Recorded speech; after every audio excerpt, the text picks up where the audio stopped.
Good afternoon students, sorry good morning, है ना। अभी देखो तुम लोगों को ये क्वेश्चन नहीं मिल रहे हैं करके बोल रहे थे ना, अभी बता रही हूँ तुम लोगों को कहाँ कहाँ है। देखो, कार्बनिक एवं अकार्बनिक यौगिकों को उदाहरण द्वारा समझाइए। तो यहाँ पर देखो ये चैप्टर जो है कार्बनिक तथा अकार्बनिक यौगिकों के रासायनिक के नाम एवं उपयोग का पीएच मान, ठीक है। तो यहाँ पर लिखना यौगिकों के उदाहरण को समझाइए, उदाहरण को समझाइए कर लेना क्वेश्चन को। और उसके बाद में यहाँ पर लिखना कार्बनिक यौगिक के 2 एग्जाम्पल। कार्बनिक यौगिक को आप लोग पहले डिफाइन करोगे कि क्या होगा, कि जिसमें कार्बन प्रेजेंट रहता है उसको हम क्या कहते हैं, कार्बनिक यौगिक कहते हैं। और उसके बाद में जिसका एल्कोहल है इसका उपयोग, इस एसिटिक अम्ल है इसका उपयोग, है ना। और ऐसे एक एक लाइन में। और ये सोडियम बेंजोएट है, इसका उपयोग क्या करोगे तुम लोग लिखोगे, ठीक है। क्यों करवा रही हूँ, क्योंकि ये पेपर में भी आता है, इंपॉर्टेंट है, ठीक है। तो ये तीनों को तुम लोग लिखोगे, इतना लंबा मत लिख देना, ठीक है। इस देखो मैं कहाँ अरे यार, देखो तुम लोग को बता रही हूँ। इसका रासायनिक नाम एथिल अल्कोहल, बाजार में बिकने वाली शराब के नाम से स्पिरिट अल्कोहल कहते हैं, ठीक है। डायरेक्ट इसके बाद यहाँ पर लिखो, इसे स्टार्च, महुआ, अंगूर पदार्थों के द्वारा बनाया जाता है, ठीक है। इसके उपयोग निम्नलिखित है। तो उपयोग में सिर्फ आपको 2 उपयोग लिखना है, शराब के रूप में, पेंट वार्निश के रूप में। तुमको जो अच्छा लगता है वो लिखोगे, समझ रहे हो ना। 2 यूज़, वैसे ही इसको लिखोगे और इसका 2 यूज़ लिखोगे। और वैसे ही फिर इसका हेडिंग डालोगे। ये तो तुम लोग को दिख रहा है ईजी है, और क्योंकि 1 नंबर के क्वेश्चन में भी ऐसे ही क्वेश्चन पूछे जाते हैं बेटा, ठीक है। तो सामान्य नाम, रासायनिक नाम, इसको ऐसे ही लिखना। और उपयोग को तो तुम लोग को दिख रहा है, बस इतना ही है कि ये वाली लाइन को काट देना, बेंजोइक वाला, ये तुम्हारे काम की नहीं है। अकार्बनिक यौगिक में भी वैसे ही करना। अमोनियम क्लोराइड को लिखना, यह सफ़ेद रंग का रवेदार पदार्थ, बोलचाल की भाषा में से नौसादर भी कहते हैं, है ना। कलई करते समय नौसादर को पाउडर गर्म बर्तन पर डालते हैं, यह सफ़ेद और अशुद्धियों को दूर करता है। यहाँ तक लिखे। उसके बाद उपयोग हेडिंग डाले, 2 उपयोग लिख दिए।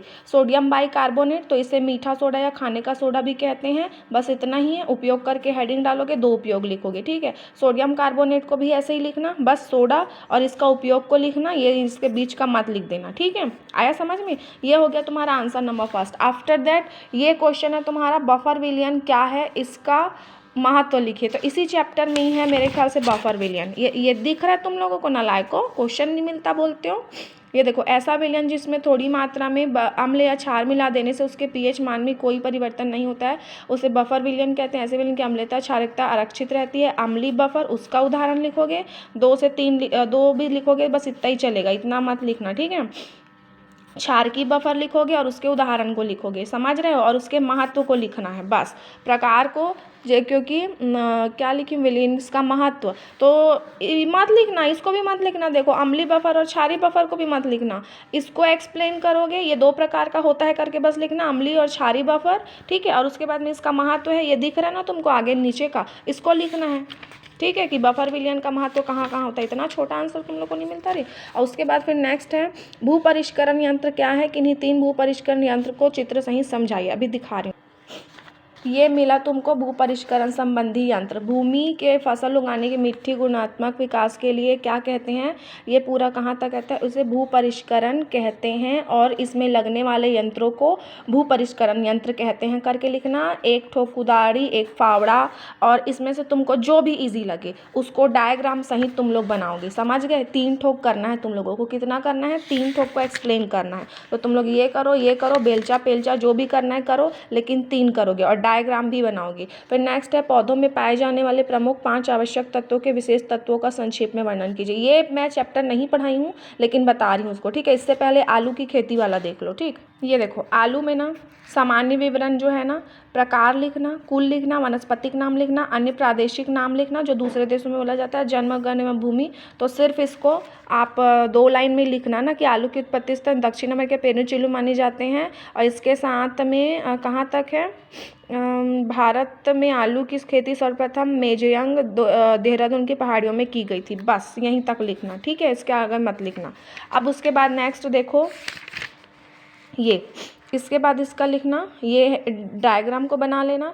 जलवायु, तो आयु मुख्यतः शीतकालीन सब्जी है, इसके लिए ठंडी और तापमान की आवश्यकता होती है। फिर ठीक है, अलग अलग प्रजातियों के लिए अलग अलग होती है। इजीली पढ़ोगे तो इजी समझ आएगा। इसके लिए भूमि कैसी चाहिए, तो आलू भूमिगत कंद है, कंद उचित मिट्टी होना आवश्यक है, दोमट मिट्टी अच्छी मानी जाती है, ठीक है। उन्नत प्रजातियाँ यहीं तक लिखना और भूमि की तैयारी वैयारी को छोड़ देना। समझ गए कि कैसे लिखना है तुम लोगों को, कि क्या क्या करना है? आया ना कि कैसे कैसे करोगे? तो क्या लिखी हूँ मैं वैसे तो? आलू की खेती को संक्षेप में समझा। अरे लिखना पड़ेगा अभी तुम लोग को थोड़ा थोड़ा, ठीक है?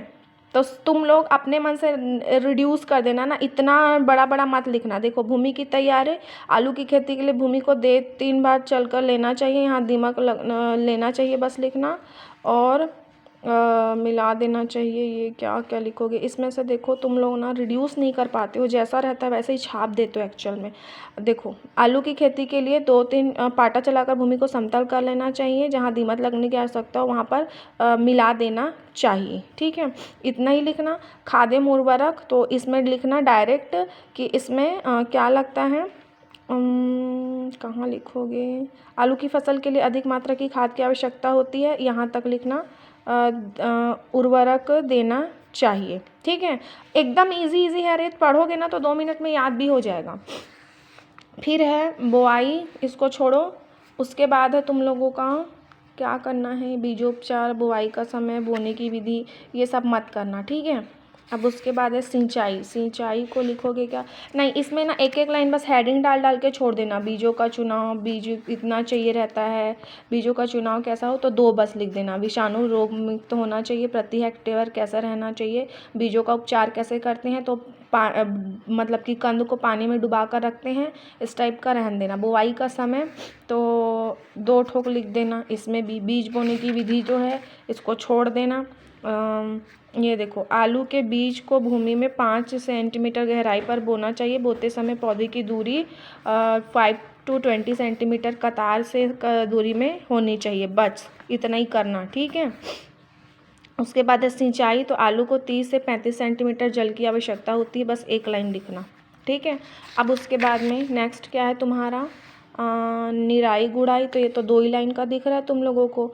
और फिर उसके बाद में प्रथम, इन सब को छोड़ देना और लास्ट में लिखना कुछ मत करना यार। कहाँ आलू की खुदाई, यहाँ पर आ जाना, ठीक है? खरपतवार नियंत्रण प्रथम द्वितीय चरण, ये सब मत करना।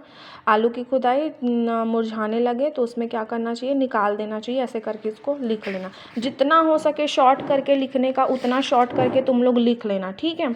अब उसके बाद है नेक्स्ट क्या है, पौधों में पाए जाने वाले प्रमुख 5 आवश्यक तत्वों के विशेष संक्षेप में वर्णन कीजिए। इसको बता, ये देखो, ये जो इकाई 9 है ना, इसको पढ़ेंगे अभी हम लोग, क्योंकि जब ये बागवानी खत्म होगा तो यही पार्ट आएगा। तो इस पार्ट का ना तुम लोग सेकंड पेज ही पलटोगे ना, पेज नंबर क्या है 119 में। तो ये देखो, पौधों के प्रमुख पोषक तत्वों की उपयोगिता, है ना? तो यही हो जाएगी। आवश्यक तत्वों को संक्षेप में समझाइए। तो कार्बन, हाइड्रोजन, ऑक्सीजन, नाइट्रोजन लंबा लगता है तो मत करना, लेकिन नाइट्रोजन बहुत इंपॉर्टेंट है। इधर और बहुत सारे हैं, तो तुमको जो सही लगे तुम उनमें से क्या करोगे, किसी 5 को एक्सप्लेन करोगे। आ रहा है समझ में? हो गया असाइनमेंट कंप्लीट। अब जल्दी से जल्दी लिख के स्कूल में 6 तारीख तक जमा करो।